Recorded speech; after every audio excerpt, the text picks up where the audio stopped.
मौके मिलते नहीं है, मौके बनाए जाते हैं। तो यहां हम उन मौकों को बनाने के लिए बैठे। शायर कहता है, खुद ब खुद टूट के गिरती नहीं जंजीर कभी, खुद ब खुद टूट के गिरती नहीं जंजीर कभी, बदली जाती है बदलती नहीं तकदीर कभी। तो यहां हम अपनी तकदीर बदलने के लिए बैठे हैं। आज ज्यादा टाइम मैं दूंगा अपनी डिग्निटीज को, क्योंकि मैं और आप बातें करते रहते हैं। क्योंकि आज हमारे साथ वो हस्तियां मौजूद हैं जिन्होंने स्टेट लाइफ को अपनी सारी जिंदगी दी। ऑलमोस्ट 60 ईयर के बाद रिटायर हुए मोहम्मद सरवर साहब उस्तादों के उस्ताद हैं। इसी तरह से भरपूर क्लैप कीजिए दोस्तों।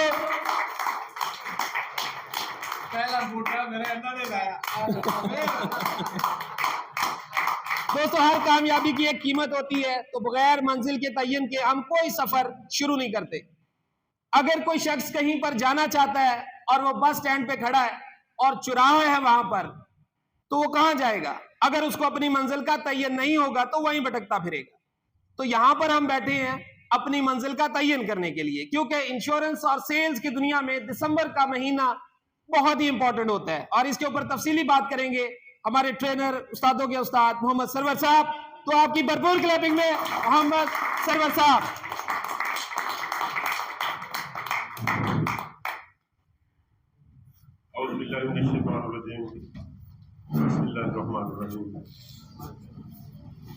आज की इस मीटिंग के रूहे रवा जनाब गुलाम सरवर साहब, रहना दे बेशक, अच्छा, गुलाम सरवर साहब और state life insurance corporation of Pakistan की फैमिली के सबसे अहम रुकन आशिक अली राठ साहब, मैच्योरिटी के इंचार्ज EHS के रूहे रवा जिन्होंने लंबी इनिंग्स खेली, जनाब जौहरी अरशद साहब, मेरे बहुत ही प्यारे दोस्तों और मेरी बेटी एक यहाँ बैठी है, आप सबको मेरी तरफ से प्यार भरा सलाम। मुझे पिछले दिनों मकबूल राठ साहब ने अपनी एक मीटिंग में बुलाया। ये 2, 3, 4 बंदे ऐसी हस्तियां हैं कि मैं 1992 में लेक्चरर था गवर्नमेंट कॉलेज समुंदरी में, तो किसी वजह से मैंने लेक्चरशिप छोड़ दी। तो बाद में मुझे बड़े बंदों ने बुलाया कि आज जी दोबारा ज्वाइन कर लें, दोबारा ज्वाइन कर लें। तो जो मेरा एक असूल है जिंदगी का, जो जगह मैं छोड़ देता हूं मैं दोबारा उस जगह पे जाता नहीं। लेकिन यहाँ पे चंद हस्तियां ऐसी हैं, स्टेट लाइफ वाले भी मुझे रोजाना बुलाते हैं। जावेद साहब मेरे कुलीग हैं, आपके जुन्नर साहब HRD में हम इकट्ठे रहे, बल्कि ये बहुत बड़े डिबेटर थे। लेकिन अल्लाह का फजल है कि जब मैं गया स्टेट लाइफ में, यूसुफ नहीं, मैं उनकी मिसाल दे रहा हूँ कि मेरे साथ ट्रेनिंग में रहे, तो बहुत नाम था इनका। लेकिन 2022 में मेरा कंपटीशन इनके साथ ही हुआ। तो मैं बड़े फख्र से नहीं कहता, आजिज़ाना तौर पे कहता हूँ कि मैंने इनको ही बीट करके मास्टर ऑफ ट्रेनर का अवार्ड हासिल किया था पूरे पाकिस्तान। अक्सर मुझे वो बुलाते रहते हैं तो मैं माजरत ही करता हूँ। तो मैंने यहाँ जब मकबूल राठ साहब ने मुझे बुलाया, ये साथ ही उनका ऑफिस है, यहाँ पे उनकी मीटिंग थी, तो मैं एक लफ्ज आज फिर कहता हूँ कि मुझे बड़ी खुशी हुई कि मकबूल राठ साहब स्टेट लाइफ की हिस्ट्री में ऐसी शख्सियत है।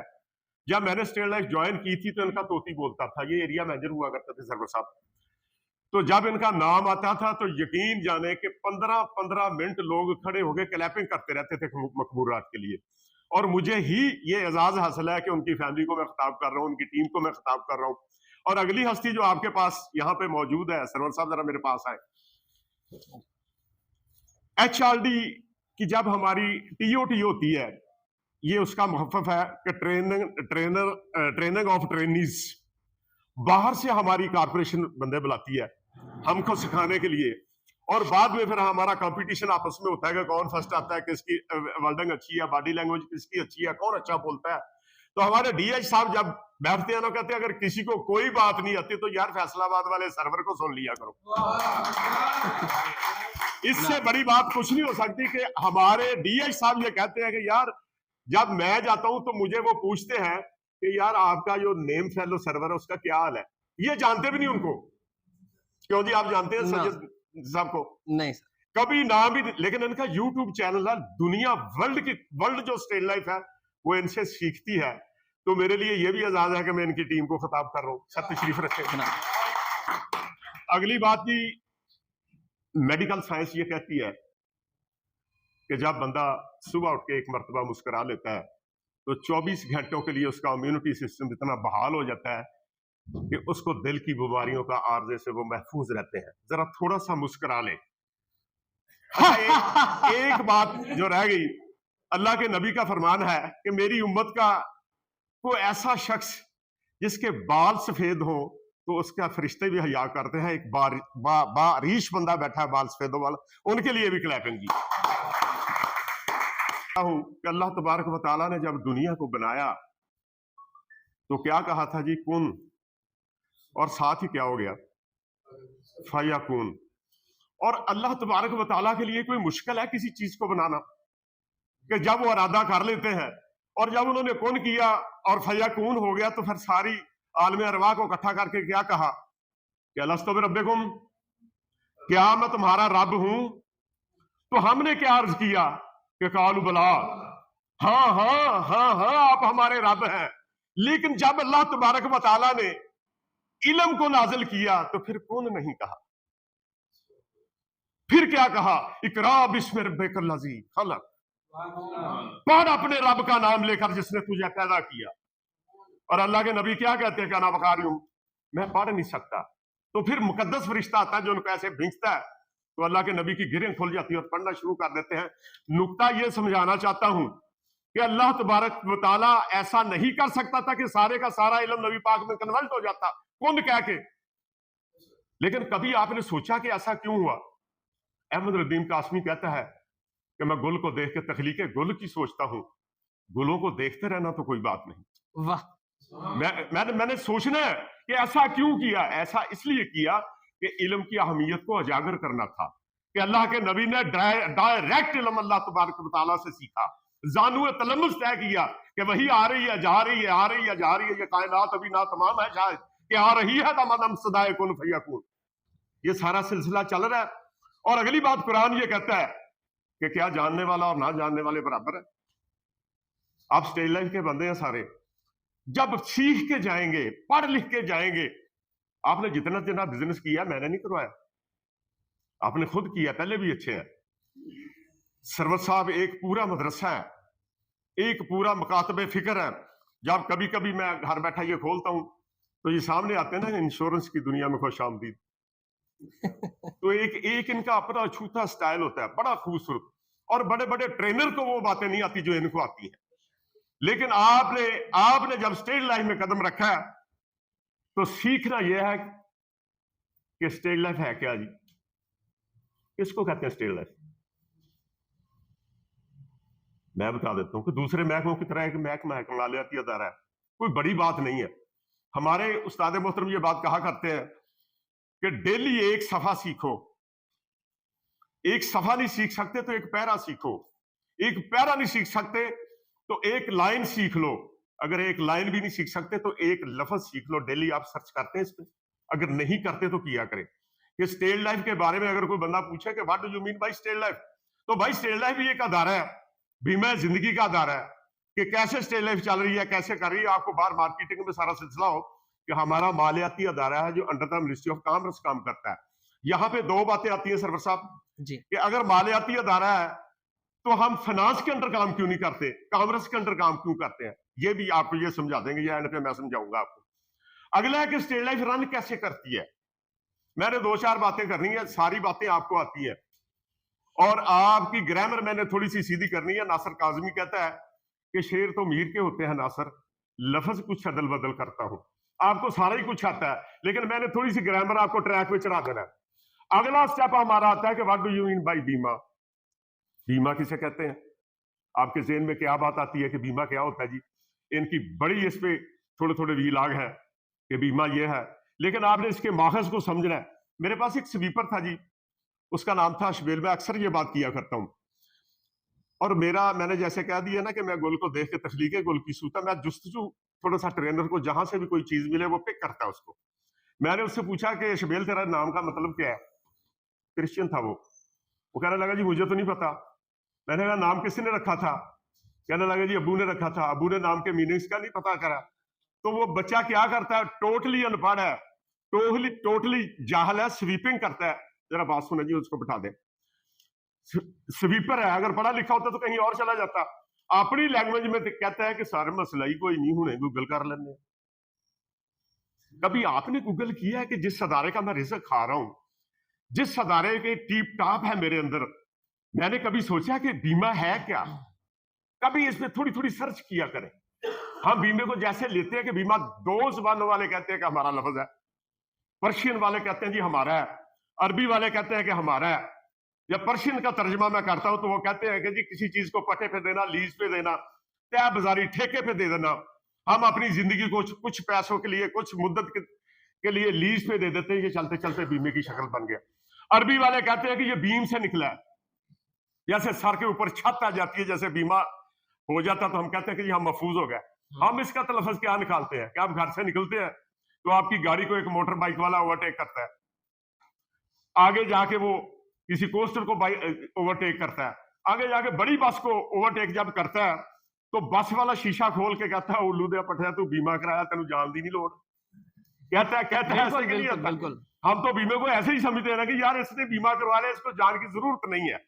तो यहाँ पे इसकी डेफिनेशन जब को बंदा आपसे पूछेगा तो कुछ रकम के इवज, कुछ मुद्दत के लिए अपनी जिंदगी को पटे पे रख देना। क्या उंगली भी टूटेगी तो कौन पैसे देगा? कौन पैसे देगा? स्टेट लाइफ इंश्योरेंस कॉर्पोरेशन, ये इनके पास बड़ा नॉलेज है, लेकिन ये अपना नॉलेज अपडेट करने के लिए हमसे ये सारी बातें करवा रहे हैं। मैं बड़ा शुक्रगुजार हूं इनका। अगली बात, इंश्योरेंस जो है आपको कदम कदम पे मिलती है। मैं अभी घर से निकल रहा था, जब इनका फोन आया कि आ जाएं जी, मैंने कहा जी कहीं मुलतवी तो नहीं करती, मैंने तो अपने समुद्री जाना था, गया नहीं, इसलिए कि सरवर साहब बुलाए। तो जैसे वो कहते हैं ना कि तूने बुलाया तो है वतन लहू खौल उठा, तेरे बेटे तेरे जौसार चले आए हैं, तो इस बंदे को मैं जवाब नहीं दे सकता। तो मैं जब घर से निकला हूं तो मैं दो चीजें पिक करता हूं कि क्या मेरा सेल मेरे पास है, क्या मेरा पर्स मेरी जेब में है। इट इज इंश्योरेंस कि मुझे कोई गड़बड़ होगी रास्ते में तो मेरी जेब में पैसे होंगे, मैं उससे निकल सकता हूं। अगर मेरी जेब में पैसे नहीं तो मैं फोन करके आशिक राठ को बुला सकता हूं, सरवर साहब को बुला सकता हूं। मैं महफूज हूं। जब तक ये दोनों चीजें मेरे पास नहीं है तो मैं इंश्योर्ड नहीं हूं। ये दोनों चीजें मेरे पास है तो ये इंश्योरेंस है, ये इंश्योरेंस है। अगली बात आपको बताता चलूं कि सुबह आप बच्चों को छोड़ने जाते हैं स्कूल में, तो स्कूल के गेट के पास अपनी गाड़ी खड़ी करते हैं और गाड़ी खड़ी करने के बाद बच्चों से कहते हैं कि गेट नहीं खोलना। बच्चे गेट नहीं खोलते, आप बाहर निकलते हैं, बच्चों को पकड़ते हैं, ऐसे एक उंगली उसको लगाते हैं, आगे लगाते हैं, जाको गार्ड को सुपुर्द करके बाहर निकल के आते हैं। अब मेरे बच्चे महफूज हैं, मैंने ये पूरी मुझे इंश्योरेंस हो गई है। It is also insurance. क्या मेरे बच्चे महफूज हो गए, मैंने इनकी गारंटी ले ली है कि गार्ड के सुपुर्द हो गए। इसके बाद कहता हूं कि इंश्योरेंस आपको कदम कदम पे मिलती है।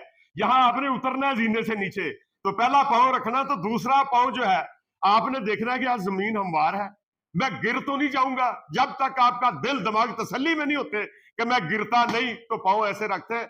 ये सबसे बड़ी इंश्योरेंस है। आपको वक्त वक्त पर इंश्योरेंस मिलती है, लेकिन इसके लिए आपने करना क्या है। यहां पे जो नए बच्चे आए, जरा एसआर जो है थोड़ा सा हाथ अपना अपना खड़ा करें। देखें जी, आपको मुबारक हो, आपने बहुत अच्छा शोभा अख्तियार किया। बड़ा बहुत ही बड़ा मालियाती अदारा। ये जो बैठे हैं लोग, इनसे पूछ ले कि सरवर साहब भी लेट आए हैं, राज साहब भी लेट आए हैं, अरशद साहब पुराने, मैंने थोड़ी सर्विस की और रिटायरमेंट ले ली। हमसे पहले यहाँ पे लोग जो थे वो बोरियां भर भर के पैसों की लेके जाया करते थे। अरशद साहब लेके जाया करते थे कि नहीं जाया करते? इतना बड़ा मालियाती अदारा, यकीन करें कि मैंने अपनी लाइफ में नहीं देखा कि इतना मालियाती इदारा। अभी कल ही इनके बता के गया होंगे डीएस साहब, इनको जो मीटिंग हुई थी कि जब बैनुल अक़वामी कॉन्फ्रेंस होती है तो वहां पे बैंकार सारे बैठे हैं, तो स्टेट लाइफ का नुमाइंदा जब बैठता है तो उनसे पूछता है कि आपका एंडोमेंट प्लान क्या है। वो कहता है जी हमारा म्यादी प्लान ये है। कितनी मैच्योरिटी देते हो? वो कहता है जी 4 गुना प्लस देते हैं। वो खड़ा होकर कहता है कि सारे क्लैपिंग करो। यार पूरे वर्ल्ड में ऐसा प्लान ही नहीं है, ऐसा प्लान ही नहीं है, कोई अदारा ऐसा नहीं है जो इतना बिजनेस दे सके। और यहाँ पे सरवर साहब बैठे हैं कि आपका अदारा इतना खूबसूरत है। हम क्या देखते हैं जब बच्चियों के रिश्ते करते हैं, बच्चों के रिश्ते करते हैं कि क्या देखते हैं कि पार्टी साउंड है, घर वाले ठीक है, मकान अपना है, जायदाद है, बच्चा जवान है, कमा के खिला सकता है कि नहीं खिला सकता। आप यहाँ पे बैठे हैं, पुराने बंदे बैठे हैं, हमारा अदारा इतना साउंड है कि 1.5 लाख हमारी फील्ड फोर्स है और लाखों में हमारा पॉलिसी होल्डर है। क्या राठ साहब कभी आपकी जिंदगी में ऐसा हुआ है कि स्टेट लेवल ने कहा कि हमारे पास पैसे नहीं है सैलरी के, हमारे पास पैसे नहीं है मेडिकल फंड के, किसी की सैलरी कभी रुकी हो डॉक्टर साहब, किसी का कमीशन कभी रुका हो? आखिरी बात आपसे कहता हूं कि जितने हमारे पॉलिसी होल्डर हैं, खुदा न खास्ता सुमा खुदा न खास्ता अगर सारे ही एक दिन में मर जाए तो एक ही दिन में हम सबको क्लेम दे सकते हैं, डेथ क्लेम। इतना बड़ा खूबसूरत अदारा कोई है? कभी कभी ऐसा होता है कि हमारे पास पैसे नहीं है, ये नहीं है, वो नहीं है, ये नहीं वो, लेकिन इतना अदारा सबसे बड़ा कि टाइटैनिक भी डूब जाए तो हम पैसे देने के लिए तैयार।